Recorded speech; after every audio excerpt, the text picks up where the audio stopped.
Hello guys, మనకి present SRH పరిస్థితి కనుక ఒకసారి చూసుకుంటే మొత్తం వీళ్ళు ఈ సీజన్లో 3 మ్యాచ్లు మాత్రమే గెలిచారు. ఆ 3 మ్యాచ్లతో మొత్తం 6 పాయింట్స్తో టేబుల్లో 8th ప్లేస్లో ఉన్నారు. సో మరి 8th ప్లేస్లో ఉంటే మరి వీళ్ళు ప్లే ఆఫ్స్ రేస్లో ఉంటారా? మరి ప్లే ఆఫ్స్కి వచ్చే ఛాన్సెస్ ఏదన్నా ఉన్నాయా అంటే ఖచ్చితంగా ఉన్నాయి. ఎందుకంటే వీళ్ళకి ఇంకా మిగతా 5 మ్యాచ్లు ఉన్నాయి. 5 మ్యాచ్ల్లో కనుక వీళ్ళు గెలిస్తే ఖచ్చితంగా వీళ్ళు ప్లే ఆఫ్ రేస్లో ఉంటారు. సో మరి 5 మ్యాచ్లో గెలవాలి అంటే ఇక్కడ ఒక సిచ్యువేషన్ ఉంది. అదేంటంటే వీళ్ళకల్లి మొత్తం కూడా ఒక 3 ప్లేయర్స్ ఉన్నారు.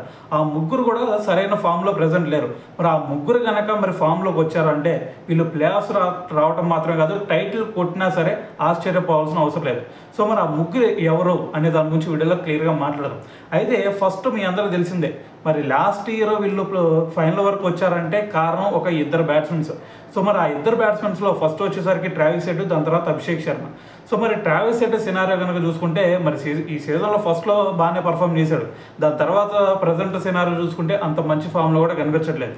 సో మరి ఒకవేళ ట్రావిస్ హెడ్ మంచి ఫామ్లోకి వచ్చాడంటే సినారియో మొత్తం కూడా చేంజ్ అవుతుంది. అయితే దాని తర్వాత అతనికి తోడుగా ఉన్న అభిషేక్ శర్మ. సో మరి వీళ్ళిద్దరు విధ్వంసం ఏదైతే ఉందో పవర్ ప్లేలో అదే లాస్ట్ ఇయర్ వీళ్ళు ఫైనల్ వరకు రావడానికి కారణమైంది. సో మరి ఈ సీజన్లో చూసుకుంటే వీళ్ళిద్దరు కూడా ఫస్ట్లోనే చేతులు ఎత్తేస్తున్నారు పవర్ ప్లేలో. సో ఇది ఒక రీజన్ అని చెప్పాలి వీళ్ళు ఈ సిచ్యువేషన్లో ఉండడానికి.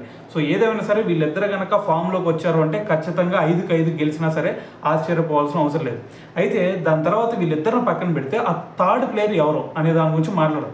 అయితే మరి ఈ థర్డ్ ప్లేయర్ వచ్చేసరికి వీళ్ళకి మెయిన్ బౌలర్ అయిన మొహమ్మద్ షమి.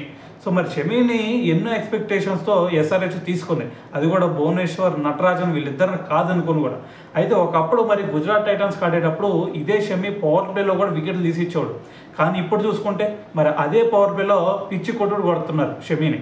సో మరి ఒకవేళ కనుక షమి ఏదైతే గుజరాత్ టైటన్స్లో చేశాడో అదే ఇక్కడ చేయగలిగితే మరి వీళ్ళ టీంని ఆపే శక్తి వేరే ఏ టీంకి కూడా ఉండదని చెప్పాలి. సో ఏదేమైనా సరే మరి వీళ్ళు 3 కనుక ఫామ్లోకి వస్తే మరి ఎస్ఆర్హెచ్ మిగతా 5 మ్యాచ్లో గెలవచ్చు. దాని తర్వాత మరి వీళ్ళు ప్లే ఆఫ్ రేస్కు రావచ్చు, టైటిల్ కూడా కొట్టవచ్చు, ఏదైనా జరగవచ్చు.